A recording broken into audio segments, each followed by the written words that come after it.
Will one in, one out work? If not, what will work? Would Rwanda have worked? Would your plan be to sort out this situation? Is it all a massive red herring, or is the man who was mackerel fishing yesterday right in what he wants to do, which is really give nobody any quarter at all? The Farage plan, we mentioned this because they're leading in the polls at the moment. They're in the 30s, our reform.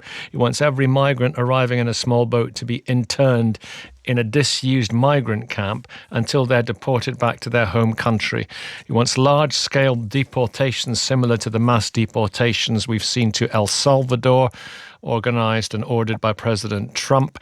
And he wants to deport migrants back to war-torn countries such as Afghanistan and Eritrea, where Britain has little or no diplomatic presence. Do what Trump does, just fly them back, Mr. Farage says. Is that the answer, Ross Clark, to deport migrants to war-torn countries? I'm not in favour of a very harsh attitude, and we have a moral duty to help people who are in trouble. But the people crossing the Channel, that is just a sideshow of the bigger problem. If you want to help refugees, you go to the source of the problem. For example, Syria, the majority of Syrian refugees never got out of Syria.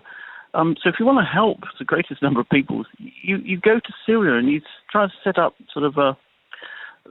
safe zones there. We've cut our international aid budget. I think we have, but have you argued for that? I think you have, because only a small proportion of the international aid budget was going on refugees anyway. But the point of people travelling here from France to Britain, they're travelling from one safe country to another. And to me, that means they are not refugees. They are people they're economic migrants. They're trying to handpick which country they want to claim asylum in. And that's supposed to be against the rules. I mean, the international agreements with refugees always work on the basis that you claim asylum in the first safe country that you reach. And that is patently not what is going on when you've got people travelling from France to Britain.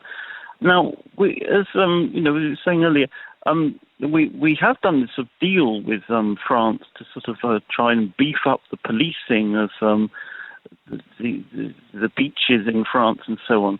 But just look what's happened, and we've got French policemen standing around photographing migrants leaving, doing nothing. Now, if that is how the French treated the previous deal, where we're paying millions and millions to the French to supposedly beef up their borders, if that's how the French were treating that, why does anybody think it will be different with this latest deal? Do you think the French will be any more reasonable in implementing what Starmer and Macron agreed to yesterday? I very much doubt it. I fear that there will be some kind of the French will just not treat it as they're supposed to, and we will continue to get the boat arrivals, but we will start taking illegal migrants from France, but the net effect will be that more illegal migrants will land in Britain. Steve Smith, CEO of the refugee charity Care for Calais. Steve, will this work? I don't see it working. No. My concerns about it are it's treating human beings like numbers, not like refugees who are fleeing the most terrible situations we can possibly imagine. They're not pawns on a chessboard to be moved around. They're not like some sort of supermarket deal of buy one, get one free, let's do a one-for-one swap. We know that deterrence doesn't work. It was never going to work under the Rwanda plan, and this won't work either, because nothing can match what the refugees have already been through. They've been through war, conflict, torture, deserts, modern-day slavery, you name it. I'm a veteran. I've seen it. I've seen it at their end. I've had shots go past me. I've been close to explosions, but I always knew that if I survived, I'd be coming home. These people have no home, and they're trying to flee to safety. So sending something like 6%, 6 out of 100, back to France, that's not going to do it. The only The only real thing that's going to work is to have a system of safe routes where people are assessed offshore, probably in France, but maybe in the EU, for a viable refugee claim and then given a safe route into the country. That's the answer then, Ross Clark. Well, I repeat what I said earlier. I mean, migrants who are sitting in northern France waiting to try to cross to Britain are not having bullets whistling past their ears. No, they're not now. Of course they're not. Of course they're not now. But that's what they've fled from. It's very ridiculous. Yes, but why didn't they apply for asylum in France or Spain or Italy or those countries where they first arrived? Many of them do. But the ones who don't, the ones who end up making that cross-channel journey, they are economic migrants. They are trying to handpick which country they wish to. Well, of course they are. No, of course they're not, because three quarters of them get their claim to refugee status approved when they apply for asylum, and 237,000 applied for asylum in Germany last year. France, 159,000. That's nearly 60,000 more than in the UK. So, of course, they're applying for asylum elsewhere. But you can't avoid the fact that some of them, for example, Afghans, have been in wars that we were involved in and are looking to us for safety now from the Taliban, who are still locking people up, torturing them and making them disappear. Many people speak English. You can't get a job in France if you don't speak French. Many people have family already over here. They see England, because of our colonial past, they see Britain as the mother country. They see us as just, fair, humanitarian. That's why they want to come here.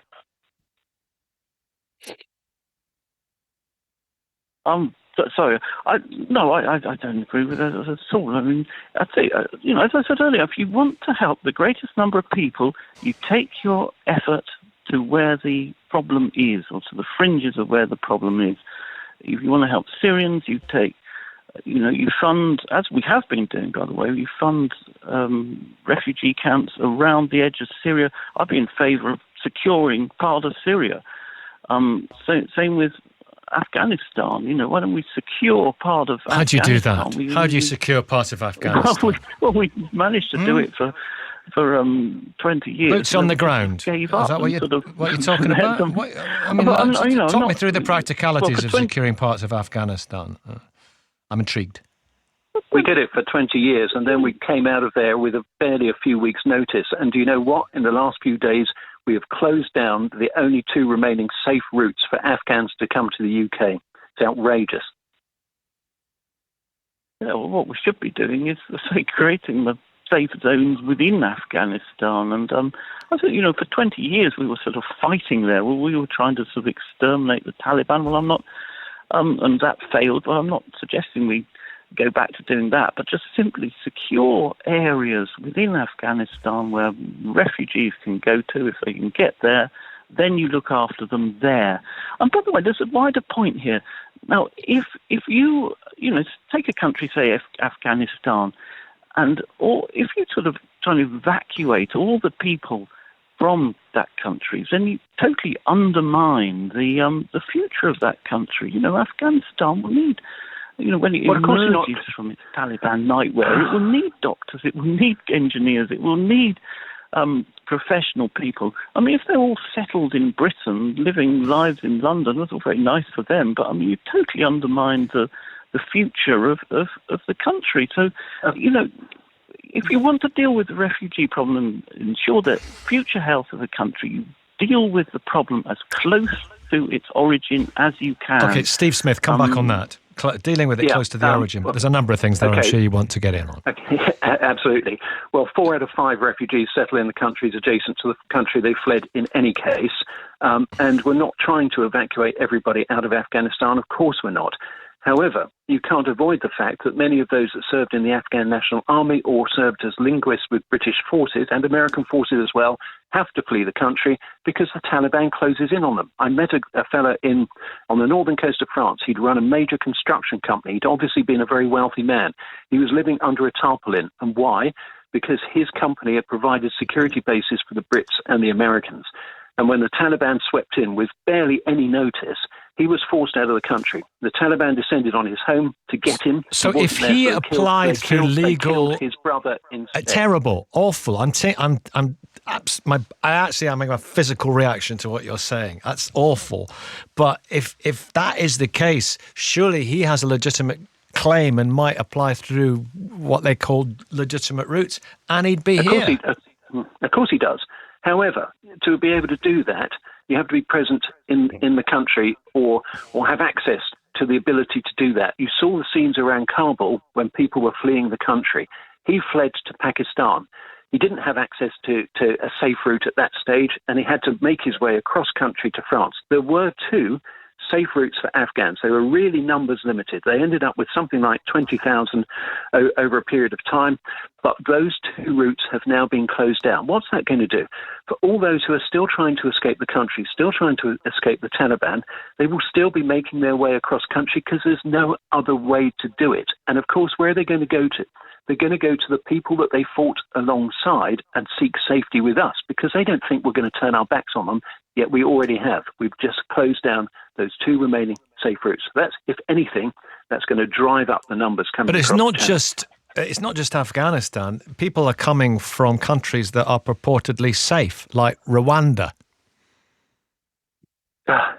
There are a few come from certain countries, yes, of course. The largest number, the top 10 populations coming across tend to be from the top 10 countries where war, conflict and violence is currently prevalent. So we're talking about places like Syria, which has been totally rubberized since the civil war and continuing after the civil war. The Israelis are doing hundreds of airstrikes still into Syria. The whole country has been rubberized and it's full of unexploded mines, IEDs and the like. You know, they're coming from countries like that, which frequently don't get in the news. We see a lot in the news. Every time there's a missile strike in Kyiv or anywhere in Ukraine, we hear all about it in the news. We don't see that when it's going on in Myanmar, when there's fighting in Nigeria, when there's fighting in Syria. We don't see it, and therefore there's no understanding of it. Steve, why are Reform making such progress on this issue and leading in the polls because of this issue in the main? What about that rhetoric? What about that politics? Why is that happening? It's a sustained period of misinformation and disinformation. It was started by the Tories, and Reform have jumped on the back of that. So let me give you an example. Keir Starmer was talking yesterday about how the New Deal would stop people coming to UK for the jobs that they've been promised, implying that these are jobs on the black economy, like Deliveroo, other delivery organisations and so on, which have been in the press recently. However, no one's making the distinction between refugees and other migrants. So actually, we have something like illegal immigration in this country. We have something like 800,000 to 1.2 million. That's a pretty wide variation, and the Home Office don't even know the actual figure. But most of those are not refugees. Most of those are people like tourists, either come in on a tourist visa and deliberately overstayed their welcome, or maybe just slipped over into working on the black economy, and students and groups like that. Those are the groups who are principally working in the black economy. And yet, when the papers print this stuff, you will inevitably see a picture of an overloaded boat coming from Calais with people wearing orange life jackets, and the mental association is therefore immediately these are all the people seeking asylum. These are all the refugees. It's them that's doing it. It's not at all. Why do we have this rhetoric? Why is it caught on? Well, I guess when the Tories started it, they wanted to divert attention from a lot of the stuff that they were getting wrong. Unfortunately. So why is Starmer on it? Is that because he fears reform? Because he's scared. He should have come in when he had a massive majority and done what was right and not just appease the right. He should have come in and put his efforts where his heart and his beliefs are, and not just try to appease people for the sake of a few votes. Ross Clark, strong stuff. Before we go to the news, comment on that. Well, I mean, it's certainly true that the problem of illegal migration is far wider than small boats arriving in Dover. People overstaying visas, getting in on student visas when they're not actually studying, and all these things. I mean, all those areas need policing. So it's not just the small boats, obviously, but on this sort of wider point of people, whenever we talk about refugees, there are always the advocacy groups for refugees. They always say they're desperate, they're desperate, they're desperate. A genuine flow of refugees has men, women, children of all ages. And you look at the boats arriving in Dover, and what are they? The vast majority of them are young men. And that is not a genuine flow of refugees. That is a flow of, economic migrants, people who are coming in. The men who work, the people who worked as translators, the people who worked helping our forces in Afghanistan, of course they're men. Oh, I absolutely agree that we let down Afghans who were working for the British and Allied forces during the war. I absolutely agree that we let those people down. And we did so because of the chaotic way in which the occupation of Afghanistan was ended, largely because of Joe Biden's administration's well, there is that. Just away from that for a second, because I do want to get another response from Steve, and I know Steve has to go. But if you were living in a rubberized country, as Steve put it, such as Syria, what would you do, Ross?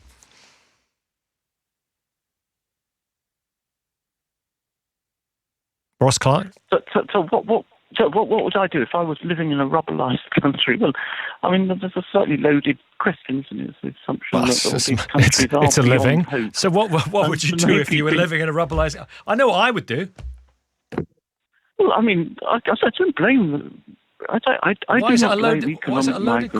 don't blame refugees, economic migrants for seeking out places, coming to Britain and trying. Of course they're going to. Everyone wants to better their lives, so I mean, everyone's going to take what opportunity they can. So I don't blame people for taking advantage of our soft asylum system, our soft immigration system. But I do think that government here should be more muscular about it. Okay, more muscular is what they're saying. Go on quickly. If you take this to its logical conclusion, the reasons people have been granted asylum, there is absolute bottomless numbers of people who would be eligible to come to Britain, other European countries. It's simply not. I get it. So this is what people say. Many people say we have to draw a line. Thank you very much. I'm sorry to hurry it along because I'm late for the news, but I do want to get one more response. And I know you've got to go, Steve Smith. Just answer the majority of these are young men. As a reform person the other day described it, young men of fighting age, which got people going on the phones. Sorry, Nicky, I do have to go, but very quickly on that. That shouldn't surprise anyone because I know we've talked a lot about people coming from Afghanistan, but if you've been in the Afghan National Army or an interpreter of British forces, obviously you are going to be a young man of military age. If you are there's still a family reunification scheme for those that make it safely here. If you're going to go through the difficult circumstances, going over mountains, going through the Balkans countries, going through Serbia, going through Libya, where people are often kidnapped and held hostage and put into slavery and sexually tortured for several years on end before they're able to escape. If you're going to go through that, you don't go with your granny, your wife, or your little girl. You send the fittest, the strongest to go ahead and then hope the family reunification scheme will work in due course. And of course, another country, Eritrea. There's a national service system in Eritrea. It's not like UK, where in the old days you used to go in for a year. This is open-ended. There's no date for when you're released. And people inside the national service are used basically for slave labour. Occasionally they fight the Ethiopians and torture and indeed sexual torture are commonplace within the Eritrean army. Not surprisingly, many young men tried to escape that, and in 2023, the acceptance rate for Eritreans seeking asylum, seeking refugee status in UK was 99%. Steve, thank you. That's why many of them are young men. Steve, thanks for picking up the phone. Steve Smith, CEO, refugee charity Care for Cali. Ross, many thanks to you. Ross Clark, lead writer and columnist at The Spectator. Right.